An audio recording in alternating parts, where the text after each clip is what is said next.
मुझे उस दो तो पूरा कोशिश होगी उसको खींचने की, चाहे वो शर्ट 1500 की थी या 2500 की होगी, तो फिर वो बार्गेनिंग करेगा मेरे से।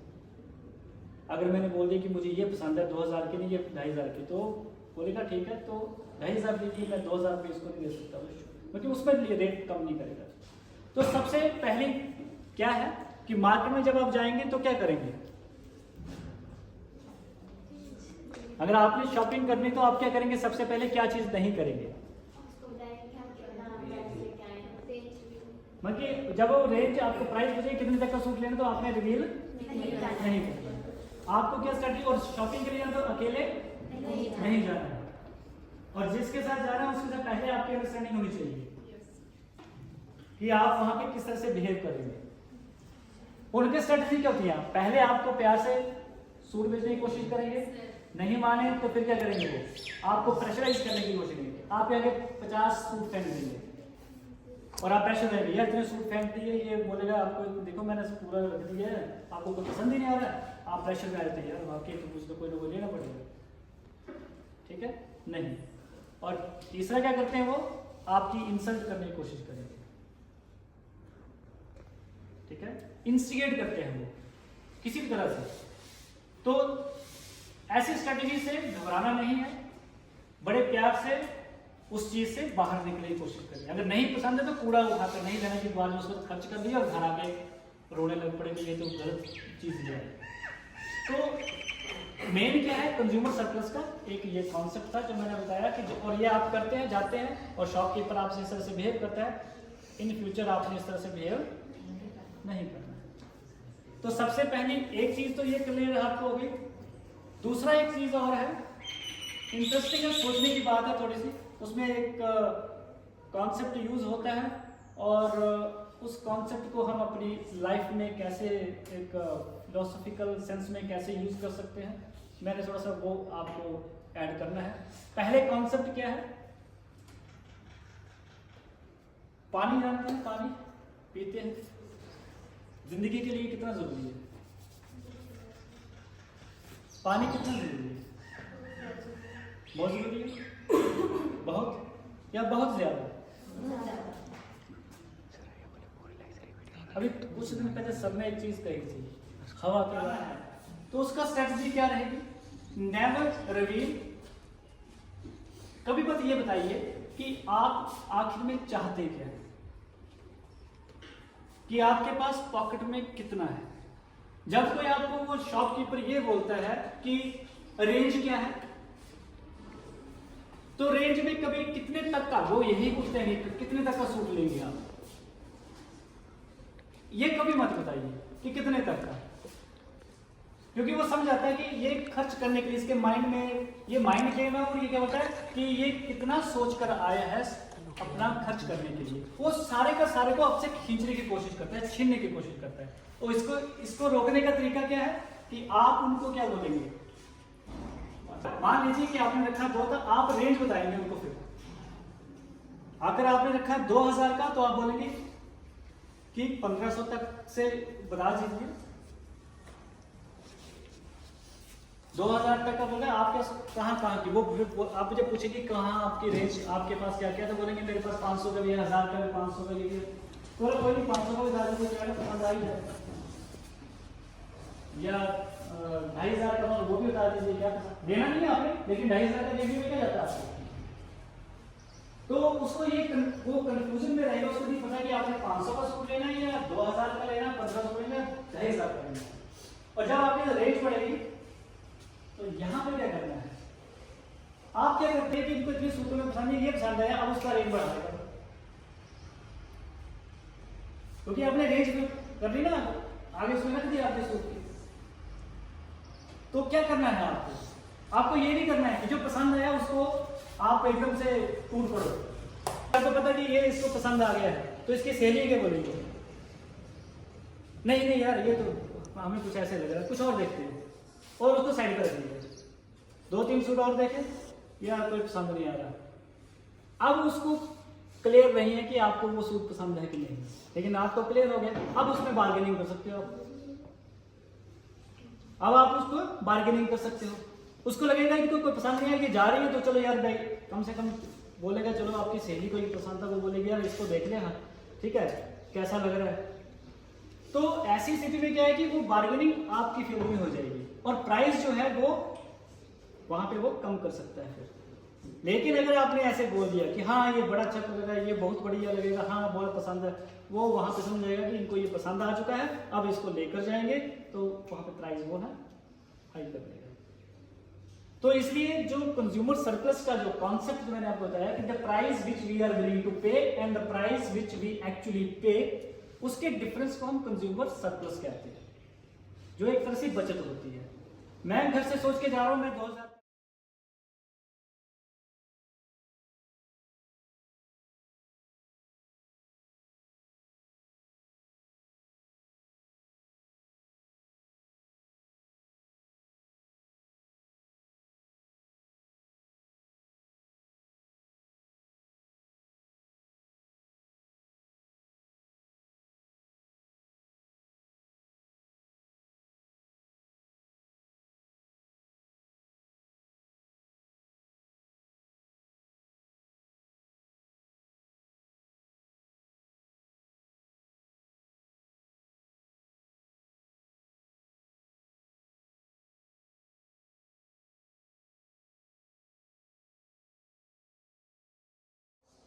पैराडॉक्स क्यों है?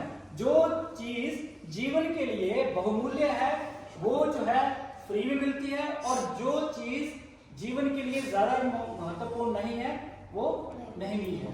कारण इसका क्या है कि एक की जो है वो यूज वैल्यू और मार्जिनल वैल्यू में इस पे अंतर होता है कि जो चीज बहुत मात्रा में मिलती है, याद रखना, उसकी मार्जिनल वैल्यू जो है कम होती है, और जो कम मात्रा में मिलती है उसकी मार्जिनल वैल्यू ज्यादा होती है, और जिसकी मार्जिनल वैल्यू कम होती है उसकी कीमत भी कम होती है, और जिसकी मार्जिनल वैल्यू ज्यादा होती है उसकी कीमत भी ज्यादा होती है।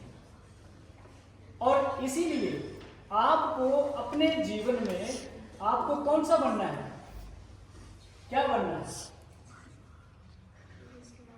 अपनी यूज वैल्यू बढ़ानी है कि कोई यूज कर ले, आपको कभी यूज किया छोड़ा, या फिर मार्जिनल वैल्यू किसका हो, हर कोई चाहे आपको। तो उसके लिए आपको क्या करना पड़ेगा, अपने में क्वालिटीज लानी पड़ेगी। क्वालिटीज लगाएंगे तभी आप भीड़ से अलग होंगे, भीड़ से अलग होंगे तो आप स्कार्सनेस आपके जैसे कम ही होंगे, जब आपके जैसे कम ही होंगे तो आपकी डिमांड होगी या आपकी वैल्यू होगी। तो आपको यहां से सीखना क्या है कि मुझे भीड़ से अलग होना है, अपनी वैल्यू मुझे एप्रिशिएट करनी है, मुझमें क्वालिटीज लगानी है अपने आप में। जब आप में कुछ क्वालिटीज होंगी, आप दूसरों से अलग होंगे, तो आपकी क्या होगी, समाज में आपकी रिस्पेक्ट भी होगी, आपकी वैल्यू है ना, आपकी डिमांड है। तो अपने आप को आपने अपने पे इन्वेस्टमेंट करनी है ताकि आप अपने आप को दूसरों से अलग कर सकें। क्योंकि आप सिर्फ जैसे एबंडेंस में क्या है, अभी क्लास में सारे बैठे हैं, सारे एबंडेंट हैं, अभी सारे बराबर हैं, लेकिन आपके कुछ में से, आप में से कुछ एक सालों के बाद कुछ जो है कहीं निकल जाएंगे हायर जगह पे, जो खुद के लिए मेहनत करेगा, अपने ऊपर इन्वेस्टमेंट कर, वैल्यू एडिशन करनी पड़ेगी आपको। तो वैल्यू एडिशन करके आप भीड़ से अलग होंगे, आप स्कार्स कुछ एक लोगों में आएंगे, और आप जो है जिस तरह से हीरे की वैल्यू ज्यादा है, आप भी हीरा बन सकते हैं। तो आपको मैंने एक और जो चीज अभी बताई वो क्या थी कि पानी और हीरे का विरोधाभास। तो पानी जो बहुत मात्रा में मिलता है,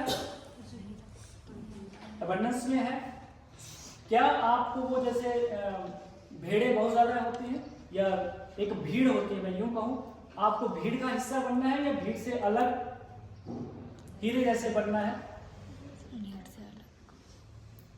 तो क्या बनना है आपको, कैसे अपने आप में क्वालिटीज को बढ़ाकर? तो यही दो वाटर डायमंड पैराडॉक्स कि किस तरह से हम अपनी लाइफ को भी हम भी भीड़ से अलग होकर अपनी वैल्यू को अप्रिशिएट कर सकते हैं, बढ़ा सकते हैं और अपने जीवन को हम अच्छी तरह से जी सकते हैं। ठीक है, आपको कुछ इसमें से कुछ पूछना है इनके ऊपर कुछ, तो किसी को कुछ कोई क्वेश्चन या कुछ इस तरह से? अच्छा है कि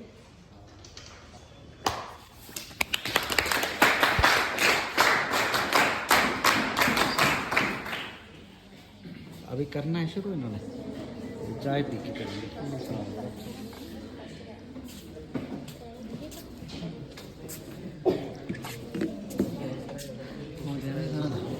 इसको सर बोला शुरू करना, बोला फुली रख 10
तो कुछ आपको जानना है, कुछ पूछना है? जो बताया मैंने उसके ऊपर क्या अमल कर सकते हैं? Yes sir. Tough no sir. Part क्या लग रहा है इसमें? फायदा क्या लग रहा है वैसे? पहले काउंसिल का क्या फायदा है? क्या पैसे बचा सकते हैं, सेविंग्स कर सकते हैं। हाँ, हम अपने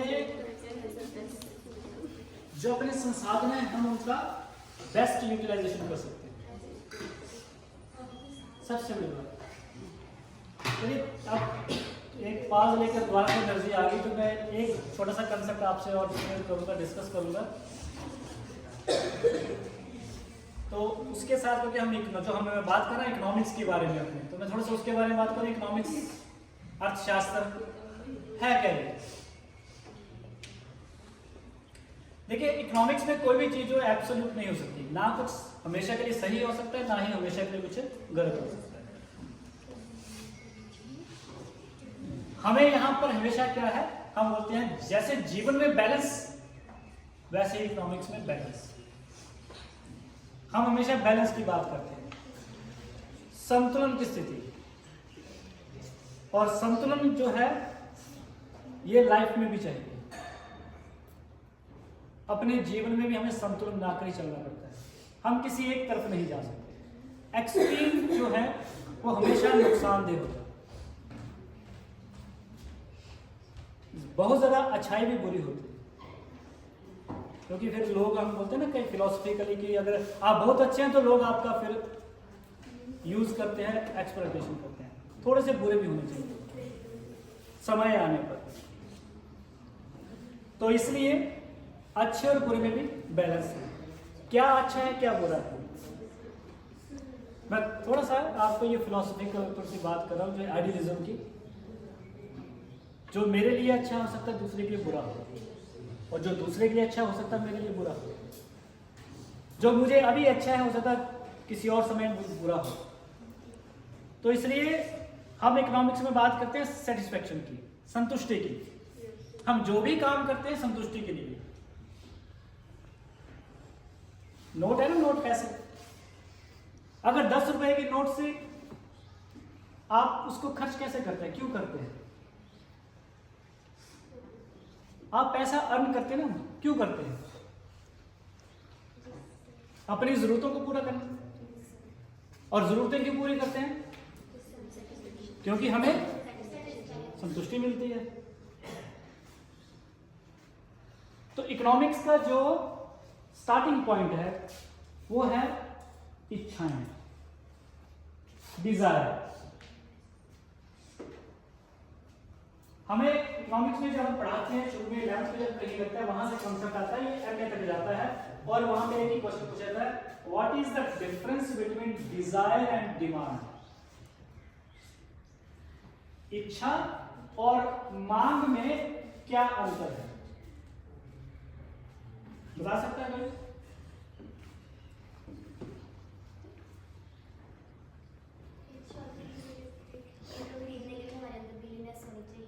और डिमांड जो होती है उसके अंदर हमारी एबिलिटी होनी चाहिए उसे खरीदने के लिए, जब हम उसे परचेज करने जाते हैं वो चीज़ हमारे पास आ जाए तो उसे डिमांड होती है।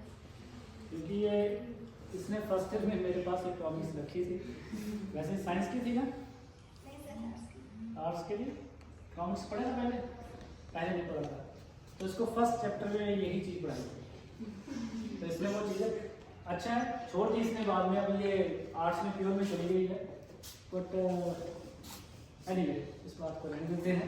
तो डेफिनेशन जो थी जो इन्होंने कहा वो तो इकोनॉमिक्स की डेफिनेशन है। तो पहले इच्छा क्या होती है, मैं ये पूछूं इच्छा क्या होती है, अंग्रेजी में विषय है, लेकिन कोई बोले कि आप परिभाषित करिए भाई इच्छा क्या है, व्हाट इज डिजायर, तो क्या बताएंगे आप?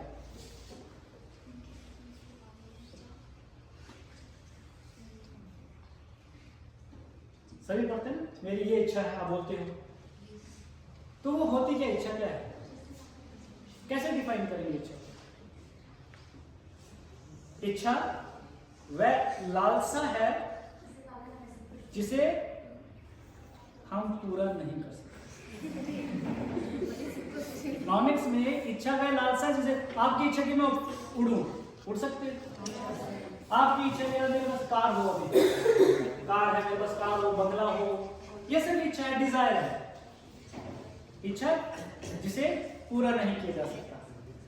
लेकिन जब वो इच्छा पूरी हो जाएगी, याद रखना इकोनॉमिक्स में यही चीज है, जब इच्छा वो पूरी करने में आपके समर्थता है, आप समर्थ हैं, अब समर्थता कैसे आएगी, पैसे से। अगर आपके परचेजिंग पावर है, तीन चीजें आती है, जैसे मैंने बोला विलिंगनेस टू परचेज,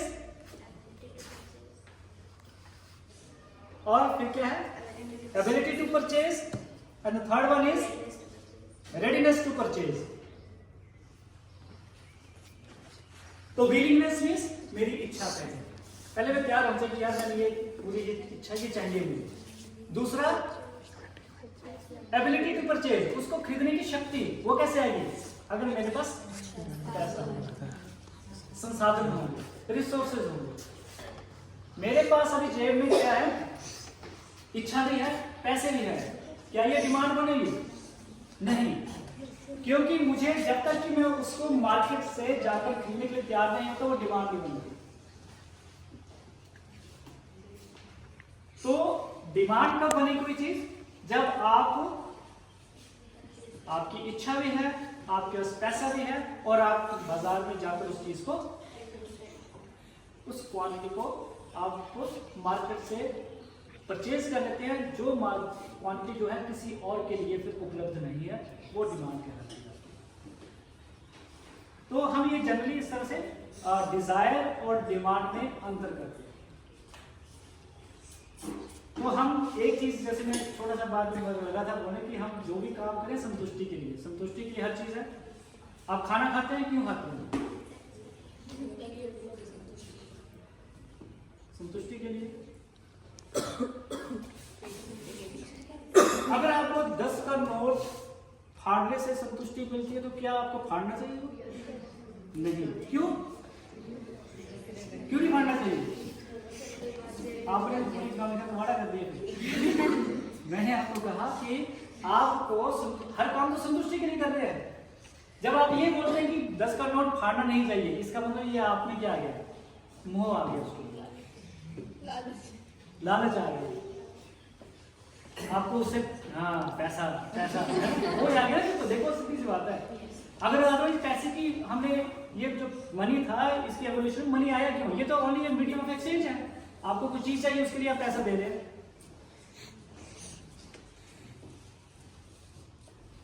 पैसे का पर्पस क्या है? आपको कोई चीज खरीदनी है, उसको आप डायरेक्टली ऐसे नहीं ले सकते। अगर पुराने समय में जाएंगे तो टाइम में कि हमारा बार्टर सिस्टम है, वस्तुओं का लेन देन होता था।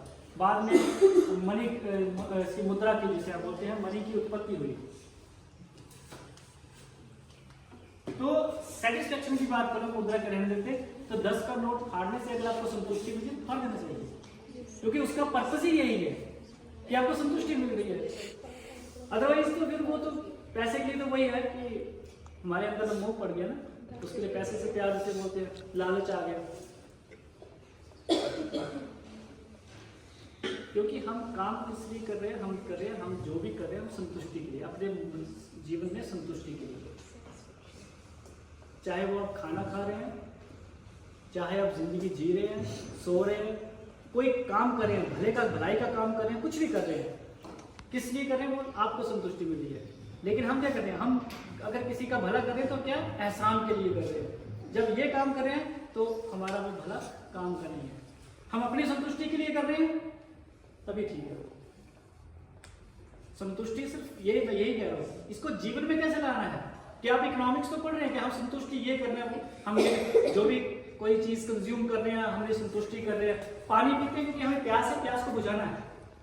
खाना खा रहे हैं क्योंकि हमें भूख लगी है, उसको बुझाना है, तो वो संतुष्टि मिली है, सेटिस्फेक्शन मिली है। जब बहुत प्यास लगी तो पहला गिलास पानी पीते तो क्या होता है? हाँ, ठंड पड़ गई, ऐसे लगता है। बाद में एक दूसरा गिलास, तीसरा गिलास पिया तो वो शांत हो जाती है। तो मेन पर्पस क्या है पानी का? उसके बाद पानी कोई पिलाए जबरदस्ती तो आप वॉमिट कर देंगे। तो हर चीज का क्या है? आपका एक संतुष्टि की, जितने संतुष्ट हो गए बस ठीक है। उसके बाद अगर आप उसे खा लोगे तो क्या होगा? वही होता है ना कई बार। तो ये चीजें लाइफ में, इसी को लाइफ के साथ हम जोड़े तो वहां पे भी यही है कि हम कोई भी चीज कर रहे हैं, हम क्या है वो अपनी संतुष्टि के लिए कर रहे हैं। तो संतुष्टि जो है, सेटिस्फेक्शन जो है, उस चीज को ध्यान में रखते हुए हमें अपनी लाइफ में काम करना है, आगे बढ़ना है, ना कि दिखावे के लिए या फिर जो अभी आपने बोला कि नहीं वो खाना नहीं है, मोह के लिए, ठीक है, लालच के लिए, इसके लिए नहीं करना है कोई भी काम। तो मुझे लगता है कि बहुत ज़्यादा हो जाएगा, क्योंकि इकोनॉमिक्स में बड़े ऐसे कॉन्सेप्ट हैं, तो फिर कभी सही, ठीक है। और भी चीज़ें आज मैं इतना ही आपको जो 2-3 बातें बताई हैं, आई होप कि आप इनको इन फ्यूचर अपनी लाइफ में इनको अपनाएंगे, और जब भी कहीं आप मार्केट में या कहीं आप जाएंगे तो आप उसको यूज़ करेंगे। और दूसरा जो बताया आपको कि अपनी लाइफ में आप भी हीरे की तरह बने, अपनी भीड़ से अलग होकर अपनी पहचान बनाएं, अपने में क्वालिटीज इनकलकेट करें, ताकि आप कल समाज में जो है एक अच्छा जीवन जी सकें। तो इन्हीं शब्दों के साथ मैं आपका धन्यवाद करता हूँ कि आपने मुझे सुना था ध्यान से। Thank you.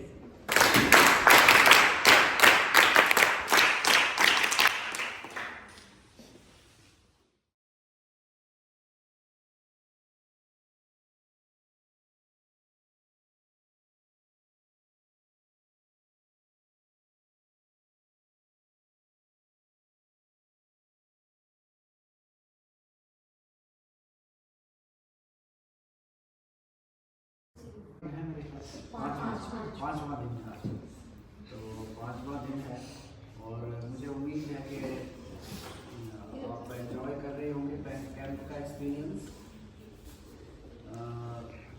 और काफ़ी कुछ सीखा भी होगा हमने। एक बड़ी लर्निंग अपॉर्चुनिटी होती है, क्योंकि इसमें एक लीक से हटकर आप नई चीज़ें सीखते हैं। जो किताबी पढ़ाई है वो तो आप कर ही रहे होते हैं, जो करिकुलर एस्पेक्ट है वो तो देखते ही हैं, लेकिन ये जो को करिकुलर एक्टिविटीज़ होती हैं, इनसे आदमी का व्यक्तित्व विकास होता है, और व्यक्तित्व के जो पहलू हैं उन्हें उभरने का मौका मिलता है। और मैं देख रहा हूँ कि आप काफ़ी कुछ इसमें लर्निंग कर रहे हैं, एंजॉय कर रहे हैं। अच्छे से सारे कामों को निपटाएं।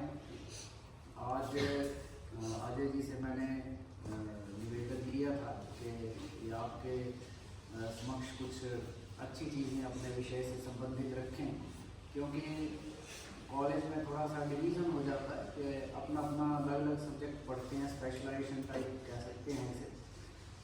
सारे सब्जेक्ट्स का सारे बच्चों को नॉलेज नहीं है। जैसे कोई साइंस का स्टूडेंट है वो इकोनॉमिक्स नहीं पढ़ेगा तो उस इकोनॉमिक्स का नहीं आइडिया होता। जब अब दुनिया में इतना एडवांसमेंट आ रहा है, कम्प्लेक्सिटी आ गई चीज़ों में कि हर सब्जेक्ट का जो एडवांस नॉलेज सभी को होना चाहिए। तो इकोनॉमिक्स में बहुत अच्छे अच्छे कंसेप्ट्स हैं, इसी तरह और विषयों में भी है। और मैंने सभी टीचर से रिक्वेस्ट किया है कि हमारे एनएसएस वॉलंटियर्स को इस लड़के पैर छूने का अच्छी परिपाटी है, नथिंग बैड अबाउट इट। नमस्ते तो करते ही हैं सारे। आजकल बहुत सारे गुड मॉर्निंग गुड इवनिंग कर रहे हैं।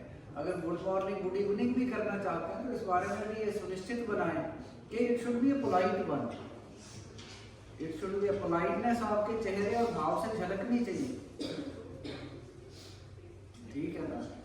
और ये चीज़ें जो हम बहुत लाइफ में मैटर करती हैं। आप कहीं इंटरव्यू देने जाते हैं और यहाँ जो आप चीज़ें सीख लेते हैं वही चीज़ें आपके साथ हमेशा रहती है, एकदम चेंज नहीं आती। आप यहाँ ये चीज़ें नहीं सीखेंगे, मानो टीचर आपके पास से निकल रहा है, यू आर नॉट मिसिंग। आप गांव में जा रहे हैं, गांव में लोग मानो मंदिर में गए थे, वहाँ हो सकता है 2-4 आदमी आपको मिले, आपने ऐसे निकाल दिए मरने तो पता नहीं कौन है, ठीक है। तो जब आपको कहीं ज़रूरत पड़ेगी, मानो कहीं इंटरव्यू में जाते हैं, किसी इंपॉर्टेंट जगह पे जाते हैं, वहाँ भी आपकी आदतें वैसे ही रहेंगी और वहाँ धीरे धीरे नुकसान हो जाता है। और मानो जॉब ही करने लगते हैं आप, आजकल प्राइवेट सेक्टर में जॉब्स हैं, वहाँ पर ये चीज़ें बहुत मैटर करती हैं, बहुत मैटर करती हैं कि कंपनियां किसे रिक्रूट करना पसंद करती हैं। उस आदमी को जो लगे कि हमारे कहीं। और रिलेशंस बनाने के लिए आपको अच्छा कन्वर्सेशन स्किल होना चाहिए, यू शुड बी कर्टियस। लेकिन वो यहाँ भी आ जाएंगे तो मेरे ख्याल से मेरे से ज़्यादा आप लोगों से रिलेशन बना लेंगे। He would talk to you और अच्छे से बातचीत करेंगे, आपके बारे में आपसे पूछेंगे और इस तरीके से उनके इतने रिलेशन हैं जितने हमारे नहीं। तो ये स्किल जो है बहुत ज़रूरी है, आप सब ने सीखना है। और एनएसएस वॉलंटियर्स तो इन चीज़ों में आगे होते ही हैं और आप भी मुझे आगे मिलने चाहिए। बाकी अजय जी का बहुत बहुत धन्यवाद। और मैडम प्रिया, आज तो अभिषेक जी भी नहीं है तो अकेले हैं, तो चलो थोड़ा जल्दी फ्री कर देना, संडे भी है, ये कोई और कपड़े भी इन्होंने धोने होंगे और काम होगा, ये भी बिजी रह रहे हैं। तो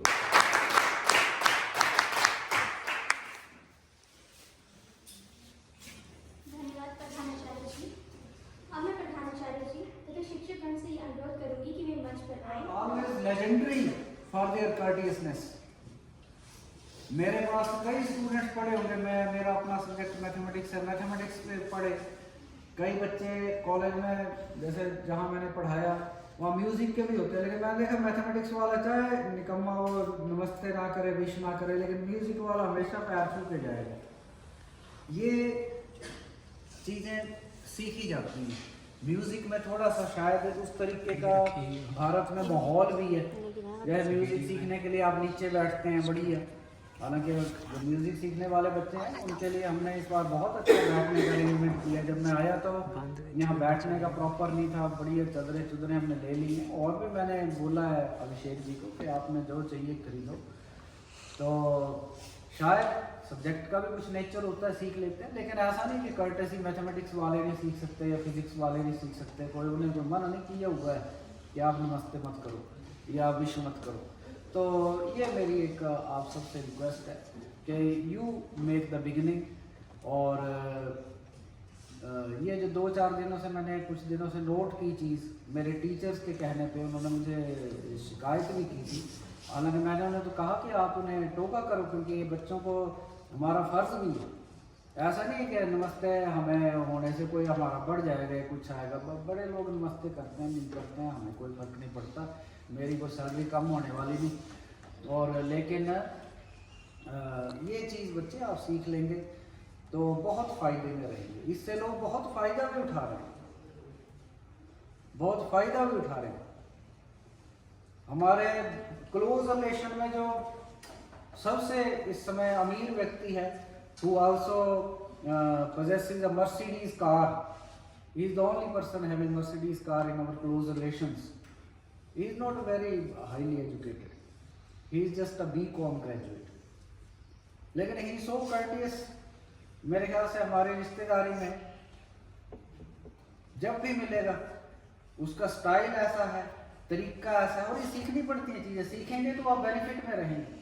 तो उसने पढ़ाई थोड़ी की है ज़्यादा, पढ़ाई में बहुत हमारी फैमिली में अच्छे अच्छे बेटर हाईली क्वालिफाइड लोग मिलेंगे उसके कंपैरिजन में। He is just a BCom, लेकिन मर्सिडीज ली हुई है उसने, और किसी के पास नहीं है। खूबी क्या है उसमें, अभी मानो मुझे उसका फोन आ जाए ना या बात हो, हमेशा मेरे से रिलेटेड बात करेगा। अच्छा नगरोटा सूर्य चल गए हो, कैसा स्टेशन है, वहाँ तो ये चीज़ होती है, पौंग डैम में गए कि नहीं गए, बोटिंग की कि नहीं की, हर तरीके का मेरा हालचाल पूछेगा। अच्छा पिछले कॉलेज से कैसा लग रहा है नया कॉलेज, मतलब मेरे इंटरेस्ट की चीज़ों की बात करेगा। आपको लगेगा जैसे मेरे विचारों में खोया हुआ है, और ये मेरे साथ नहीं, अगर आपके साथ करेगा तो आपके बारे में तुरंत जानकारी जुटा लेगा। नहीं भी जानकारी होगी तो आपसे पूछ लेगा कि अच्छा आपके घर कहाँ है, वो जगह कैसी है। तो ये चीज़ें जो अच्छी कन्वर्सेशन है, किसी आदमी को अपना बनाने की कला है, learn it, it is very very important, very very important. और हेजिटेट मत करो, शर्माओ मत, ठीक है ना, शर्माओ मत। तो अदरवाइज क्या है, आप प्रॉब्लम में आएंगे। आपके साथ से टीचर निकल रहा, चुपचाप निकल रहे हैं, आप देख रहे हैं कैसे टल जाएंगे, नजर दूसरी तरफ कर ले रहे। क्यों? मैं जब भी टीचर रहा हूँ तो मैं तो ऐसे स्टूडेंट को तुरंत स्नब करता हूँ who do not maintain eye contact with me। मेरी पहली कंडीशन रहती है कि make an eye contact with me.